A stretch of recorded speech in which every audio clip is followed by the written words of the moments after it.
5, 4, 3. Welcome, everyone, and pull up a seat at the table. It is lunchtime in Rome. Tonight is episode 165, entitled Relationship Communication. You're in a relationship and something bothers you. How do you communicate what you're feeling?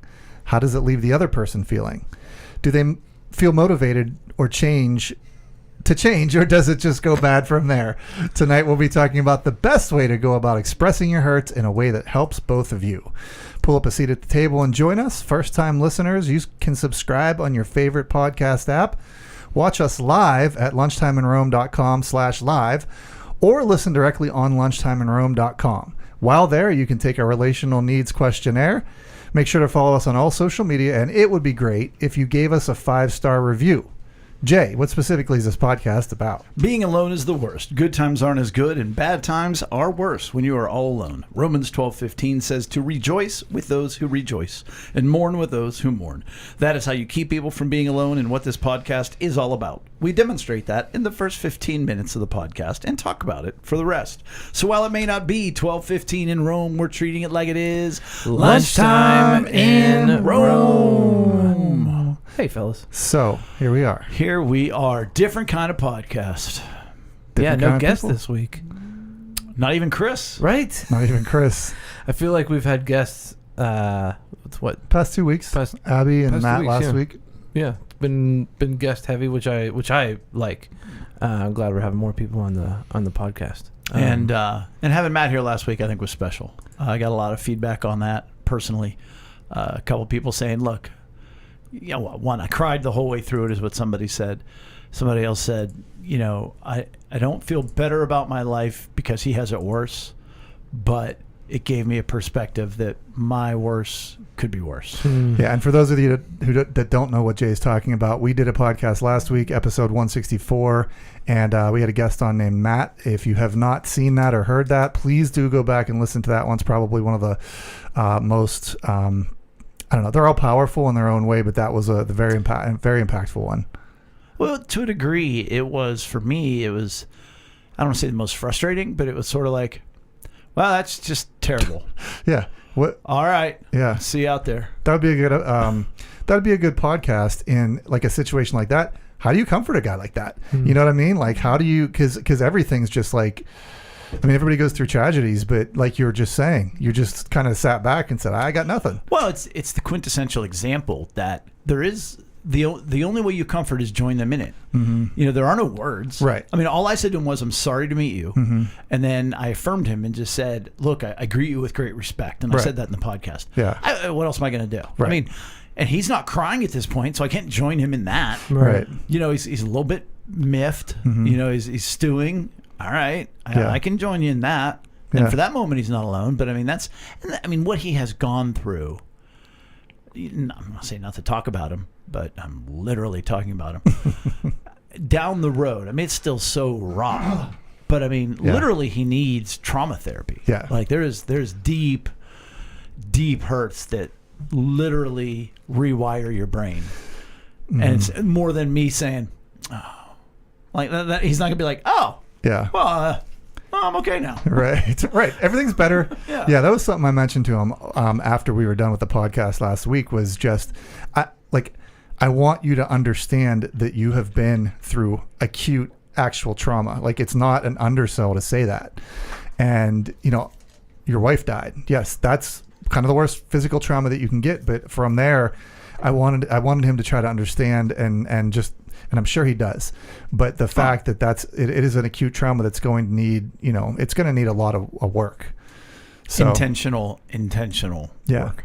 And then complete opposite of that was Abby 2 weeks ago, my daughter. Just bopping along. Yeah, you weren't here. You were with Rachel and Bella and doing some stuff. We were driving through probably a super heavy rainstorm at about 80 miles an hour and then down to about 50, trying to listen to the podcast. Yeah. And you guys had a good time? Well, we can get to that, but we had a great time listening to Abby. It was her articulation of emotional needs and social situations and child parent, and again, having had both Joe and Bella on the podcast, you've had Ethan, the time, and I know you prepped her and gave her some questions to ponder, but you didn't know how she was going to answer. Mm-hmm. To me, that is just such a crazy time when you're just sitting there going, don't make me look bad. Don't reveal something I didn't know about, and it's just, it was very impressive how she was able to handle herself. And I think it was pretty important for parents. We always do it for peers. Mm-hmm. I don't know how many, Right. 10-year-olds are going to be. Say almost 11. Yeah. 10-year-olds are going to be listening into her. Given most kids' luck, it'd probably be the people she was talking about that weren't nice and the one friend that wasn't so, you know what I mean? Like she's like, oh, you're dead to me now. And that was going to be this big bullying thing, and it's all Lunchtime in Room's fault. Well, that was something that we mentioned before the podcast, before we went live, was when Chris was here, he and Lex and I were talking about how I wanted this to be kind of formed and shaped in a way that people who have kids could better see how dynamic their kids could be, and then what from that child's point of view, like from Abby's point of view, what does it look like to be who she is, involved with what we've been involved with and are involved with as far as their emotional and relational needs. What is it like to grow up from those lenses? And then, just trying to ask her advice for, what she could tell adults, I thought was, was pretty Astute. good. Yeah. And, I didn't have it. I guess I think a little bit differently than you, Jay, but I didn't have those, oh gosh, I was fascinated by how she was conveying what she needed to convey, and just how present she was. And I told her, I went back and watched the live stream of it, and even her just her presence here, she wasn't fidgeting. She looked seasoned, which, so for me as a parent, it's one of those moments where you see so many of the seeds that you've planted and have continued to water just sprout up right in front of your face, and it's an indescribable feeling to do that. And I apologize for laughing because you're not laughing. But I just think about like with Bella and how like I have done that because she's really funny. Mm-hmm. Like it's like those are my seeds. Mm-hmm. Like you have this really smart, intrinsically astute young girl, and I'm like, man, Bella can really be funny sometimes. I did that. Not that they don't have other qualities, but hey, Eric's here. I'm here, buddy. We've been living the summer up, I should say, or something. But we've been poolside over at Brian's. We've been going to Kennywood. We've been to Idlewild. How many times have you gone to Kennywood? And what's the shortest amount of time? Shortest amount of time is probably 2 hours. I love a quick Kennywood visit. Mm-hmm. Oh. But I mean, like with her, with Maggie, nothing's really short just yet. You know, like, yeah. 2 hours though. 2 hours is short though. That's good in my opinion. And we've ridden a couple new rides, so she has a couple new rides under her belt, which is fun. The umbrellas yet? Too big, too small yet? The umbrellas, parachutes. Oh, we've done that at Idlewild, yeah. Oh, okay. Yeah, because that's where they moved them. They're not even at Kennywood anymore? They're not at Kennywood anymore. And they brought the kangaroo back. I knew they brought the kangaroo back. Well, what's where the parachutes were? I'm trying to think. I don't really think. I think they kind of moved the kangaroo over and opened that space up a little bit because it was right by the merry-go-round, right? Yeah, in the lagoon. Yeah, mm-hmm. I'm drawing a blank with. It's on the edge of it faced the lagoon. Yeah, I think they just kind of opened that up and then put the kangaroo more towards the lagoon. Kangaroo was cramped before. Yeah. But yeah, that's actually my favorite ride at Idlewild, and she loves it too. It's very fun, and man, there is nothing like a kid's uncontrollable joy and laughter on man, especially for the first time. Yeah. She rode the whip. She rode the whippersnapper in Kittyland, which is like a mini whip, and man, just hearing her laugh, it was so funny. It was. There's Maggie who's like throwing her arms up, laughing. She's going around the bend, and then the girl in the car right in front of her is just having like this moment of just, I don't want to be on this ride. And like every time we were watching her come around, like her face was getting worse and worse until like complete meltdown. I felt so bad. It's like time lapse. Yeah. I felt so bad till she was just sitting there like motionless, but her like whole mouth was just in cry mode, and it was an ugly cry, and oh man, I felt so bad. But and then followed by Maggie like woo, woo, yeah. So it was pretty good. But yeah, it's been a good summer. We've had good weather that we can enjoy that stuff, and got birthday next week, and we're actually going to be going to Ocean City later on. New Jersey. New Jersey this month. Ever heard of it? I have heard of it, and I love it, and I can't wait to go back. I hear the water's up to 65 Oh, this time of year. This is the best time of year. I might take my sweatsuit off when I go in this time. So it's been good. Nothing crazy, but I'm also excited. We're gonna be moving the podcast studio downstairs. Big news. Basement, Big news. as they say. A lot of benefits to that. A lot of benefits to that. Not sure on the exact timeline, but within the next month or two, a lot of coordination is going to have to happen, and a lot of prep work on my and Amy's end to get that ready. But very excited. So for everybody that views it online live, I know. you're going to be amazed. It's going to be different. Yeah. Can I switch gears for a sec? Yeah, I'm good. Kind of not switch gears, but go back to what you said about the joy of seeing your kids. You're like, I disagree. No, Abby and I. She came over. She came to me on Saturday, and I was like, "Hey, Dada, I'd like Daddy," because she doesn't call me Dada. She's like, "Daddy, would we be able to go up to the park and catch baseball?" And I said, "Sure." She's like, "I had so much fun when we were at the beach catching baseball, and I want to go up to the park and catch baseball with you." So we did on Sunday, and one of those. It's more me throwing the ball and it hitting off her. You're glove. aiming for her I'm glove. throwing as many high rainbow balls, trying to get them into her glove as possible. Yeah. I mean, we're far apart. She wanted to, and the girl's got an arm. Like she can throw the ball, but it was more just like the bouncing off her glove. It's this, old glove, or Sure. not old glove, but just it's not broken in. It's too small for her. I've told her that. Probably not the highest grain leather. No, and we ended up throwing like a hockey ball, like one of those balls I play deck hockey with, because it's softer.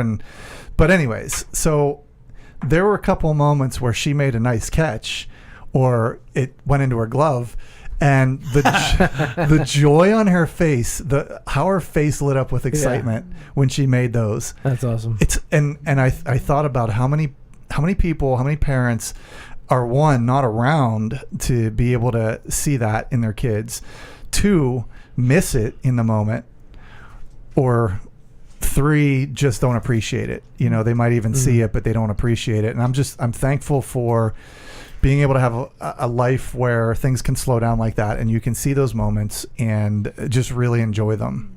So that was a fun. And then we did it Tuesday night, and we're going to do it again Thursday or tomorrow. So it's kind of a new thing. Does she have any interest in like getting into softball or something? I don't know. Right now, it's just her and I at the park, and we're catching, and we'll see. Yeah, that's awesome. One of the things we haven't talked a ton of food lately, and since I now have the perfect place to grill. Yes, you now do. that Yeah, the you deck do. is completed. It's beautiful. And It's 100% done? it's done. The only thing we have to do now is order a new screen door because we needed a new screen door. Yeah. But I mean, we still use the deck. We just don't have a screen door. So now we just kill flies all night. But I don't know if we talked about it on the podcast or not, how I bought a brisket and ground it myself to make burgers. Because the price of burgers and ground meat is really high, and you can get a brisket at Sam's for $3.49 a pound. And I know, without a shadow of a doubt, that was part of a cow. When you buy ground beef in a store, you're like, I don't know. Yeah. I mean, it could have been some meat. And even like at Aldi.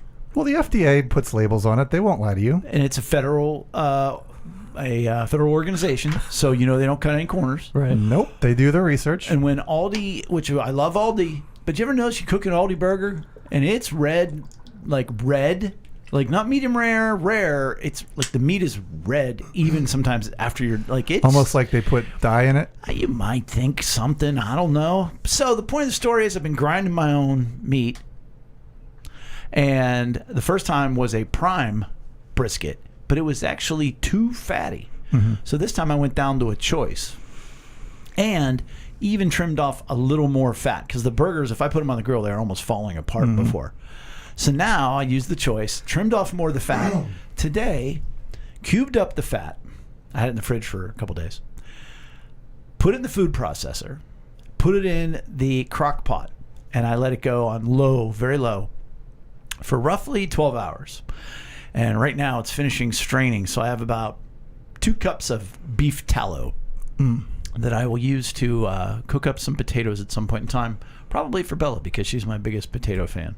But it's really fun rendering out fat and what does that do? that. Like, What do you mean? like, are you gonna cook with it like similar like what you would do with butter, or is it like? I could, but I mean, it's sort of like so. Back in the day when McDonald's French fries were the best fries in the world, they were cooked in beef fat, beef tallow, and then they went to whatever peanut canola, oil or whatever. No, peanut oil. Well, we trying to kill people? No, now they use canola, which is like the super high processed kill you oil. So it just adds flavoring. Same reason why I like what I do with the bacon grease or anything like that. It's just beef tallow. Speaking of bacon grease, tonight I made salmon in. Well, here I'm going somewhere, but it was super simple. It was just Super simple salmon. super simple salmon. 4 strips of salmon. You say. I put a little bit of Super simple salmon strips. You super. say. That's good. I'm not going to repeat that. But I put a little bit of smoke flavored. No. Oh my gosh! Just get on with it. Smoke flavored sea salt, because Lex ordered this hickory smoked sea salt. All right. And it's Salt. sea salt. Super Salmon. simple salmon Strips. strips with smoked sea salt. So I put that on top and you say melted bacon fat, swine. because that's what we save. And melted the bacon fat, put it over the salmon, put it in for half an hour on like 275. It was super Succulent. spiffy. You didn't sous vide it? I did not sous vide it. So, anyways, that was to add to the food conversation. Yeah. It was a new thing we tried. Lex found it in the corner of her cookbook, and I like it. It was good. You can't really sous vide fish. No. Yeah. You could a swordfish, I bet. Yeah, Oh, like a steak, like a swordfish. tuna or Swordfish. something like that. Swordfish. You do a tuna steak? I would be do a good. tuna for sure. Yeah. I don't like tuna fish, No, tuna steak. but I like fish that's a tuna. Yeah. You know what is bad about fish when it collapses? Hey, did you hear about the collapse of the parking lot in Penn Hills? Current events, yeah, and that's a rough story Is for a it? lot of people. Is it? Well, no, for one guy especially, because Really? Did you hear about it? No, I just read that There was no injuries though. no injuries, right. but like this whole parking lot collapsed outside of an apartment right on Like Main. 10 feet down, like not like Well, and you could see where the parking lot was like along the edge of the building, and it had fallen like completely flat, and the cars were like, the cars are all flat. yeah, they stayed there, like right where they were. Well, so as it turns out, there was a parking garage structure under it. Who knew? Nobody. Except, I read in an article today, some squatters. What? So when they say nobody was injured, I go, do you know? We're not counting those ones. Yeah, you would go in by the dry cleaners underneath, like in the shopping center. Yeah. What? And there was like an entrance to this. So when I say like on it's- the right side behind. Oh, that's where like you come to the stop sign right across from Big Lots? no, No. Oh, okay. no, Opposite the other side. opposite The end. Rhode Eye Road side. Oh, Like you okay. loop around back where the Dairy yeah. Delight used to be in like 1986. Mhm. I remember that. Was that dry cleaner still there? Yep, it's who I use. Yeah. Filthy expensive, but it's close to my house. I don't have anything. That But dry my cleaner. point is, when it happened, I was like, "Oh, sinkhole. Oh, okay. Well, at least for the landlord or the property owner." And then when I heard that it was a structural collapse of a park, because you look at it and you go, "That ain't no sinkhole." Right. Yeah, right. Like, that, No, like that's- something. mhm. Well, and it makes sense that the whole roof of that thing went shunk. Yeah. So was it being actively used as a parking garage structure? I don't believe it was. But people were. That said in the article that squatters were using it. That's fascinating. I mean, I hope they're fine, but it's fascinating that there is something underneath that. That like, how many times have we been in the? Never knew that. We're in the shopping center all the time. I'm almost 40, and I've lived in Penn Hills Me almost too. all my life, and That would have been something like as a kid I would have tried to go check out. Can you imagine if you owned that property? Ugh. no. Phone rings, your day changed. Well, just like the one right on Rhode Eye Road that burned down. That's a bad day as well. That's a real bad day. That's a terrible Well, call. and for the one person there's only one person who was in their car when it collapsed. And Somebody was in their car. She said she thought she heard thunder. And I thought, Bella, speaking of Bella goes, she's going to be tough to be in a parking lot with for the rest of her life. And I said, or every time she hears thunder. Yeah. I mean, you talk about trauma. Wow. Yeah. Probably going to get it checked, though. That's insane to be sitting in your car going, is that thunder? And then find yourself 10 feet down. Still in your car. Still in your car, alive. Yeah, geez. Just realizing the impact of what just happened. Thank so many goodness. questions Okay. at that point. You're like, am I can't. Am I going to drive out of here? All right. Is the world ending? No? Okay. Right. So what if that lady was then late to get on a date with her boyfriend? Oh, man. And she might, or the boyfriend might then communicate to her, yo, you suck. You were late. I can't stand you. That would not be a nice thing. That would not be. And it's a silly example, but it's in the topic of what we're talking about tonight, which is, and it's funny, our title is Relationship Communications. I thought another title could be, You're Pissing Me Off. Because it's kind of like, we're not talking about somebody cheated on somebody. We're not talking about, devastating, monumental things. It's the things that are bothering you, things that are not good in a relationship that one needs to communicate. And, what is the best way to go about it? How do you go about it? Yeah. How do most people go about it? And then beyond that, what is a better way to go about it? And I thought we could take a look at that tonight, sort of in the vein of our deep dives. It's something like, it's a simple thing, like, oh, well, be nice. Yeah. Well, I can already see how this would tie into our podcast, or maybe we've done 2 of them on games you play in relationships, because it's, and bad patterns, which I think we've done bad patterns, within the past, 2 months, something like that. So again, if you haven't given those ones a listen, those are probably good to go back. I wouldn't stop listening now. No, I wouldn't stop. No, continue listening to this one, and then at some point go back and listen to those other ones. So very often in relationships, we basically blurt out. We blurt out whatever we're feeling. Things like, well, you never care what I think. You don't care what's important to me, or you're just so selfish, or you're so mean. It is descriptive. It is honest, hopefully. I mean, that's another topic for another time. We're not being manipulative here.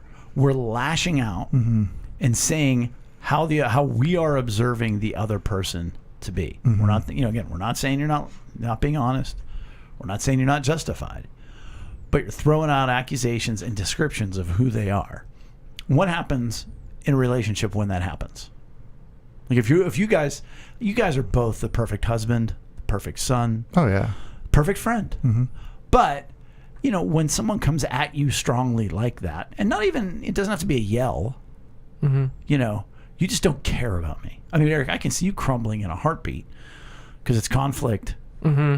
It's showing that you're not holding up to the standard. You don't belong somehow. It would depend on, I would have to make sure everything's okay. Like, I would I would either go in defense mode, or I would ask questions and figure out, like, why aren't we okay? What brought this on? How do we fix this? How do we get back to being okay and accepted? That's where I would go. What about you? Well, initially I'd probably be surprised and probably a little bit angry, but then I would also start to think about what's led up to this point. Why are you doing this? Why are you saying this kind of thing right now? What other hurts do you have that have been compounded on that are leading to this moment? And it's interesting between the two of you. Eric's like, what did I do wrong? And you're like, what's going on with you? What's wrong with you? What did I do wrong? What's wrong with you? What's really behind this? Because it's not me. It's no. So yeah, for me, like those kind of things are. All right, for instance, and this is not an intimate relationship. This is a guy that almost ran into me as I'm pulling out of my street onto Frankstown just as I was on my way over here. I'm at the stop sign, right at the stop sign where I should be. This guy comes screaming off Frankstown Road, makes the left turn, cutting the corner, almost runs into me, stops, and then beeps at me. And I throw up my hands like, what are you, like, I'm at the proper spot. But I went to, all right, what kind of day has led up, or what kind of life has led up for that guy to be right here, right now, where he's so angry at me for something that's clearly his fault? So that's where I would go to, and where I did go to with that guy in particular. Which is funny because I didn't go through a stop sign. I looked left, I looked right, and it was in a shopping center, and I didn't look straight ahead. So he and I both had to jam on the brakes, and he hits the horn, and it was so great because I too gave him the hands, but I went, my bad. Yeah. I went, so what do you want? I'm sorry. Like I didn't try to almost hit you. Right. It's my bad. Go ahead. Right. You know. But so when we're expressing our hurts or our displeasures or our pissing me offs, all it does is it leaves the other person feeling attacked. You respond one way, you feel the other way, others will feel other ways. It's fine. I was just going to say, I have another example to follow up with Brian's that's similar in how I reacted.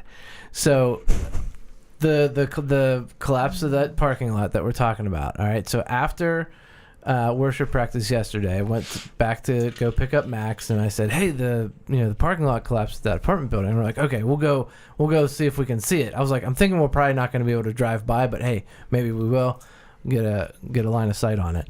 And it turns out we couldn't. So we're coming up Road Eye. We couldn't. Oh, I was going to say, I don't think you could. And we're coming up Road Eye, and they're making everybody turn right.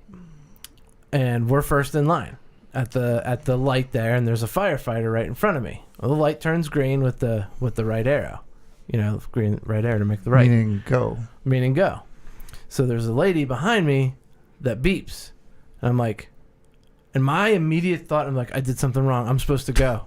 Like even though there's a firefighter, even though I can plainly see, and the firefighter put his hand up to stop me from going, and I was just waiting patiently, and then she beeps again, and then I had just thought of, okay, I'm not crazy, so I actually got out of the car, said, "There's a firefighter right there," and then she goes, "Sorry," but I mean, like I came to, and I was like, you don't see all the flashing lights around here. Wait a second. It wasn't me that did something wrong. But I went immediate to, what did I do wrong? But that's an example where they're only looking inward.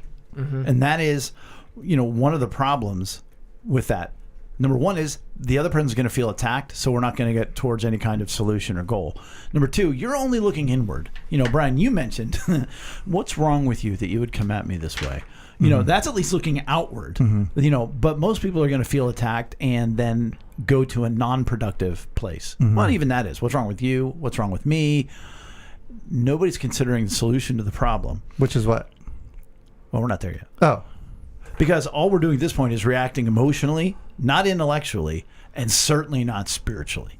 Certainly not spiritually. When you're lashing out and you're just saying you're such a jerk, I can't stand you, you're this, you're that, you're whatever. You're not going, how does God see peace, them love, right now? joy, patience, kindness? Well, how does God feel about what they've done? And how we're not there, but you're also not going, is this really going to help? Right. No, you're just being emotional in the moment. And again, I don't know if you ever listened to this podcast. I'm not against emotions. Right. But they can't override, the relationship and intimacy within a relationship. I was having a hypothetical conversation as I was wrestling with this bed frame. Where I'm on my third bed frame, and it's supposed to be putting a headboard on, and it's just this weird shaped, weird sized headboard. So we had to, anyways, long story. But I'm having this hypothetical conversation with unnamed loved ones about some of the events of the past 2 years, and about how if the subject of certain things comes up and it gets heated, how often that goes to emotion rather than, are we trying to do something constructive here? And then how quickly that can ruin relationships because you're dealing strictly with them. Like you're on this high plane emotional level and you're not thinking about spiritually, how's this going to affect the dynamic relationally? Really, what's the purpose of this? That's all. That's my story. 3 bed frames though? Well, our original bed frame, then we bought a second one that was like inappropriate, but what are you doing? Wow. Wow. It's not the usage, it's the size. I can't. I put a marker. It's just it's just a weird sized bed frame. I don't know what headboard. you're talking about. Sure. But anyways, like how emotions can quickly sabotage things that they shouldn't sabotage, and if you can bring it back to a more rational level. But that's really hard for people, especially in the day and age that we live in. And it's important to have better relationship communication. It is. And so what you should do, rather than just lash out and react out of your emotions, which we can talk about and we won't, but are really just revisitations of past hurts. Because if it's enough to lash out at somebody you're in a close relationship with, you've already overridden some sort of rationality or pragmatism, and you're operating out of a past hurt that hasn't been comforted. But you have to focus on, okay, well, what's really matter? What's really going on? What is your concern? And what is your need that is not being met or taken from you? Because if you're yelling at somebody, they've hurt you. Well, what is a hurt? A hurt is an emotional need not met or taken from you. And so I think a really good way to go about it is, number one, what's my concern? Well, you're terrible with money. Okay, I'm worried about our financial situation. You never pay any attention to me. Oh, I'm concerned about a relationship. You drink too much when you're with your friends. Oh, I'm worried about your reputation and the way you handle yourself. Rather than the action than what they're doing, what does that implicate? What is my greater concern for you, for me, for whoever? And then, so it's almost like an outline. The behavior is the Roman numeral 1. Number 2 is, what is my concern? And then number 3 is, what is the need that is underneath that concern? Is it taking away my security if I care a lot about the finances? Is it my respect if it's the way you talk to me, or affection within the relationship? Now it's becoming much more tangible. Now I can know what I'm doing with, because at best in a relationship, there is communication. And you say things like, you really made me mad. Yeah. Okay. That's loaded. I mean, that's still better than you're a jerk. Right. Because that's now making it about, here's the impact of what you did. 1 is you're a jerk. 2 is you made me mad. All right. We still... Right. Well, where am I supposed to go? I'm sorry, I'm a jerk. Right. And then does that make the other person feel better? Not at all. But if you say, hey, when you made fun of me in front of all your friends, I really had to question our relationship and how important I am to you. And my need for belonging was really taken. Yeah. Oh, we can do something with that. When you don't check in with me, it's not you don't care about, you never care about me. All right, that's but if it's when you don't call, my sense of security absolutely is gone. Yeah. And I start going over all the different places you could be. Okay, we can do something with that. It's not you're a jerk and you don't love me. All right, well, that's... Right. Because then what's he going to say? Yep. Or not yet, but no, I do.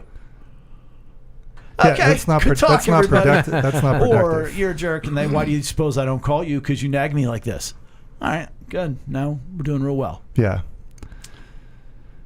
I was going to say there's times when I've been in conversations with people that I have known for a while where it starts to get a little bit heated, or that they've lashed out at you, and I've had to ask, what is the point of this? Where is this going? Are we trying to do something constructive here, or are you just trying to scold me, make a point? What are we doing here? Because if it's anything like that, I'm not interested in having this conversation right now. We can come and revisit that. And they don't probably handle that well. It's one of those. It's kind of like a bell ring, and there have been times where I've used that approach, and people have. Well, I do like that. Where are we going? Are you just wanting to escalate a fight? What's the point of this? Do you want me to feel bad, right, or do you want to try to find a solution? Because I'm not passive aggressive. I try not to be passive aggressive, and so in those cases, I'm just trying to figure out what are we doing here, and so it has worked in the past for me in certain cases. It's allowed for kind of a reset where you back away from the table, come back, and then you can move on. Well, and I like that, and maybe that's another podcast, or it's point number 5 on our outline tonight of, okay, what happens if it's your spouse? Because you're not gonna, tomorrow somebody yells at you, and you're like, oh, we covered this on the podcast last night. Hey, honey, you know what you should do rather than call me a jerk? Now, you can do that, but that's sort of an example of what you can do when somebody else isn't interested in thinking about what's really the concern or what is the emotional need not met. Right. It's how to deal with these accusations. We're doing this from your perspective.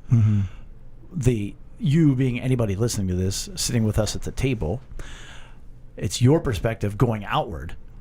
Yeah. What you just referenced is what people need to hear coming inward when they've been attacked like that. Yeah. So the ideal then is to, okay, now I know what my concern is. I know what my emotional need that isn't met or has been taken from me. Then to reword it carefully that focuses on both of you. So it's the it's the behavior of them, but the impact of you, and then the motivation, hence the need being taken from or not met. Does that make sense? So, hey, when you do this, it makes me concerned about this. Sure. And leaves me feeling this way. But in that kind of a case, and it's perfect wisdom. It's a good approach. But what if your sparring partner in that moment, whether it's your spouse or your boss or whatever it is, what if they're have absolutely no interest in emotional needs, or what if they're just so? Well, you have a bigger problem. Yeah. You know, if you say to your, and we'll get to examples here in a minute, but if you say to somebody, again, we're talking about expressing to a degree, not catastrophic hurts, minor hurts. Sure. To whatever degree. So if somebody says, hey, that pissed me off, and they go, oh, I'm sorry, or up yours, I don't care. Right. Well, that's one thing. If they say, hey, listen, when you did this, boy, it's got me really concerned about this, and it makes me feel this way. So it would be really great if you could not do that again. And here's something you could do instead. If they go, no, don't try to tell me what to do. Like, who gets Right. that? Like, Right. you don't get. Nobody communicates. Very few people communicate like this. Right. I try to. We try to. We're trying to get there. But if you can't respond well to that, Right. there's some very big relational problems. Yeah, and I think that a response like that, number one, is as you giving it can be very foreign, because like you said. Oh, yeah. And then number two, on the receiving side of that, again, it's really foreign to hear something like that. And I think, that could You're be breaking patterns. Yeah, that's exactly right. And sometimes people can step back and see that as a reset and go, you know what, that's a really interesting way to approach this. Or they can get freaked out because it's not the because there's so many people that have just fallen into the patterns of, if I respond this way, you're going to respond this way. Right. Right. So, it's almost like an interesting experiment, and it's going to be very dependent. Effective communication. That's an interesting, it's almost like an interesting experiment. But like it's very much going to depend on who you're in that moment with, because people are going to react differently. But I think that response either way breaks a pattern, and that can certainly lead to much more productive conversations. Well, it's on you to effectively communicate in a productive yet vulnerable manner, because you're saying, hey, when you said this or when you did this, it made me feel this way. Right. Well, that's it doesn't guarantee a proper response. Correct. But it means you have effectively communicated, which is sort of what we're talking about. I was just going to go somewhere else in that process, but I don't remember where it is. So we're going to move on from that. But again, this now is not just how it impacts you, but it incorporates the other person. It focuses on both people, and it works towards a solution. Because you're saying, this is my concern, here's how it makes me feel, and then you add in, so if you could just, people say, well, I shouldn't have to tell you how to act or what to do. It's helpful. Until they're conditioned to the point of knowing that. I like the point that you're saying about it focuses on both you and the other. In that moment, again, because the patterns are, I'm against you. It's a competition. It's a battle.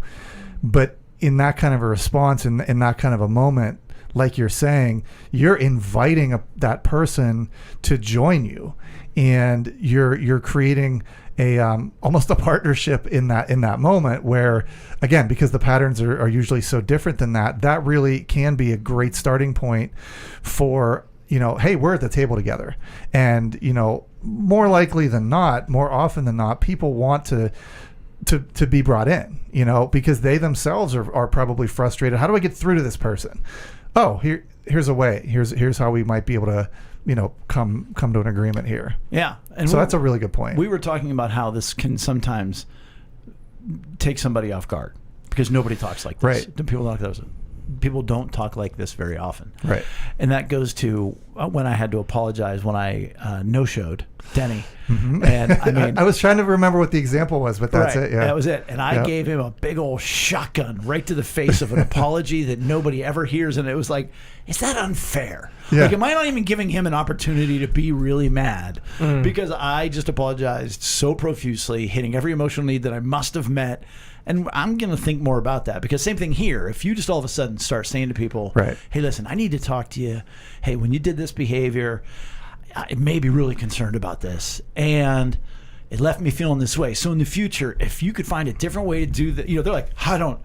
Oh. Well, that's an interesting thought, because a hurt is a need unmet or taken from you. And so in that moment, maybe Denny needed to be a little bit more angry or whatever. Like, so that is an interesting.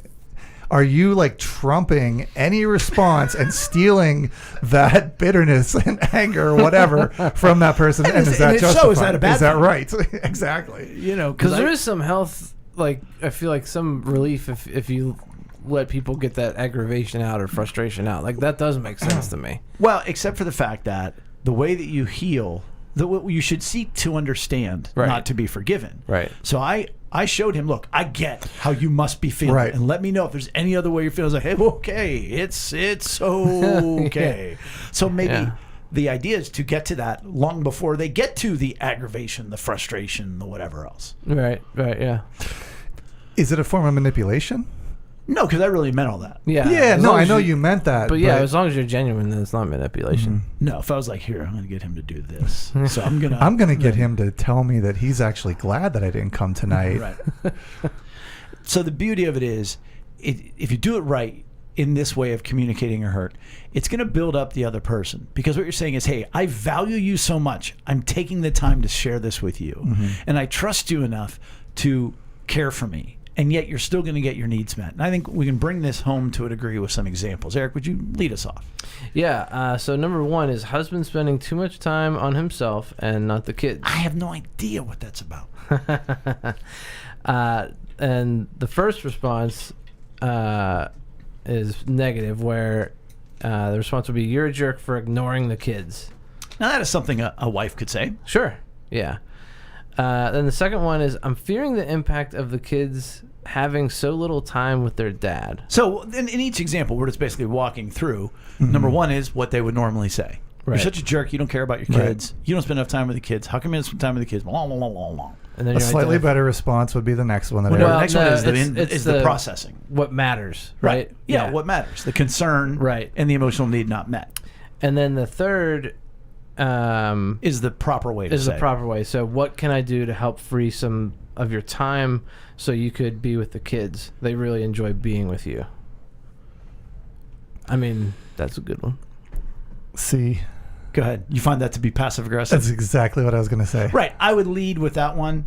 I would lead with, hey, when you don't spend time with the kids, mm-hmm, it makes me concerned. I would communicate too. Communicate number two. Be open, honest, and vulnerable with number two, and then and then say so therefore, number three. Hey, is it something I can do to help you? Because man, those kids need to see you. Right? Yeah, I guess you're that important of a dad. I guess I feel like if you come at me with number two first, I'm fearing look, we got to talk. I'm fearing this. Right.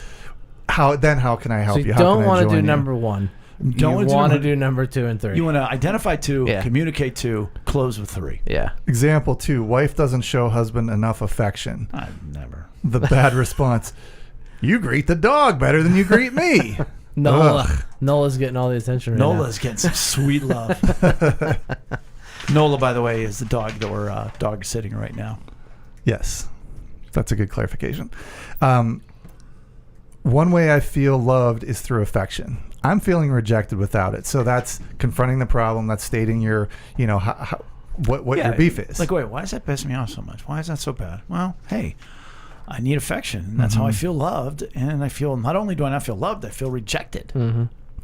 So again, some of these are contingent on you understanding your own emotional needs, and you can go to lunchtimeinrome.com and take our relational needs questionnaire to get those results so that you can have these kind of, responses that are going to be constructive. It is a very necessary vocabulary for you to understand how and what you're feeling. Yeah. Right. Again, like I think Duke said it, or Duke and Lydia on their podcast, it's Tools. It's tools, and it's learning in the language of being able to communicate this kind of stuff. It's putting, words to these things, and then so the resolve of that would be, sweetheart, I'm really looking forward to when you're more comfortable initiating affection. That means so much to me. I love you. And that's really important. Like having like your partner initiate it, not you trying to steal it from them. Right. Right.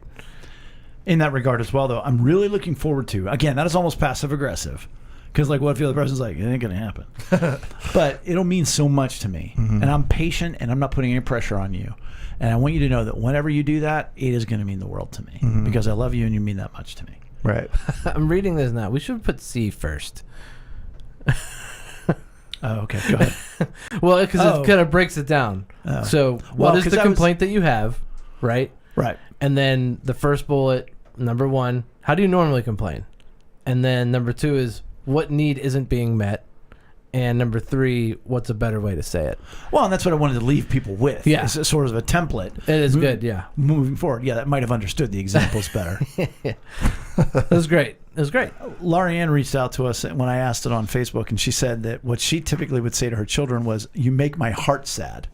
And what do you guys think of that? Oh, man. Well, with She said it worked as a child, stopped working as a teenager, and is working again now as young adults.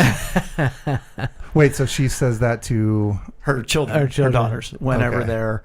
when they do something that disappoints her. you make my heart sad. I think it's And by the way, we're conditioning people to never respond to my questions for comments. yeah, right.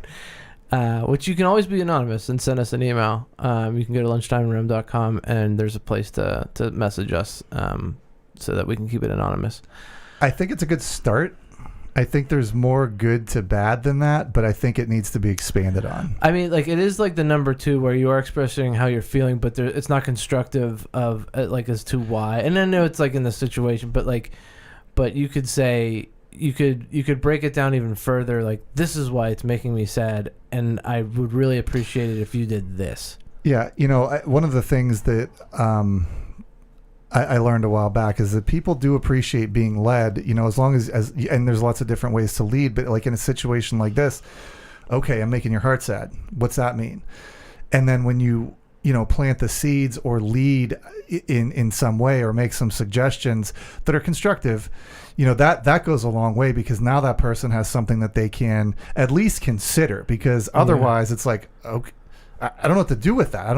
I'm making your heart Right. sad. That just makes me feel guilty. Right. Or so, knowing what to, because like, I mean, one of the things that Amy and I always text Amy, like whenever, especially like when we go disc golfing, or if we're going like kind of like a distance, like she always wants to know like everything's okay and we got there okay, but I didn't really know that until she said that, so now that I know that, I just do that. It's become a habit, But Yeah. she had to kind of lead you in that direction. Yeah, because I didn't know she wanted me to text when I got there. Like, what does she Right. care? Like, we're, maybe text her, like, we're coming home, but, like, when we get there, like, what do you care? Of course we're going to get there. Yeah, right. How many sitcoms and TV shows could be solved in one episode if people just Effectively communicated with each other and led each other like this? Yeah. That's probably why. So with Laurie Ann, it makes me, what was her quote? You make my heart sad. That's sort of like saying, hey, you pissed me off, or you made me angry. Great. Can you break that down? Right. When you did this, it made me sad because Right. it took away this. And I love you so much. I would love it if you could. Right. If she would just, describe, why are you sad? Give me something tangible that I know what I did, how it made you feel, how I can replace that Yeah. with some way that not only doesn't make you sad, but makes you happy. And giving me literal steps to take. So I think it is open, it's honest, it's vulnerable. It's just sadly a little bit vague. Now, what happens when you put yourself out there and that person maybe receive what you're saying and like, here's the seeds that I'm planting and here's what I'm looking for? Nothing. And that becomes a pattern in and of itself. I mean, you're taking these steps. You're trying to lead them, but there's just zero So they're listening to you, they're committing to it, but then not following through. Or they're listening and they're saying, "I totally understand where you're getting It's a pattern coming from." of disrespect. Disrespect. Pattern of disrespect. My friend Diz needs specs. Sorry. Just for those of you, that's an Office Michael reference. Scott. Hey, it worked. Because that like Eric said, that does become a pattern. Yeah. And so even in that can start to build up hurts. I be mean, I guess that's a different whole different. It's definitely a whole different conversation, and it's a function. I mean, then that's a bigger problem. It could be indicative of past hurts and the inability to change. Both, I mean, even outside of the relationship, that the person has such a deep hurt. The offender has a deep hurt that they cannot be vulnerable. They cannot meet the other person's need. There's something in there that they have to unearth and look into. Or there is such a hurt on their end from the existing relationship that they're not wanting to. Because if you think about it, if any of your spouses or children said to you, if you would do this for me, it would make me feel very loved. Mm-hmm. Yeah. Well, I'm going to do that. Like, that's... Of course I want that. I want to meet your needs. Again, being told how to love somebody, that's free. That's easy. Like, oh, you're giving me a roadmap to be a good husband? Man, I'm all over that. Right. Okay, well then you're saying sometimes that doesn't happen, and it doesn't. Okay, well then something's wrong. Right.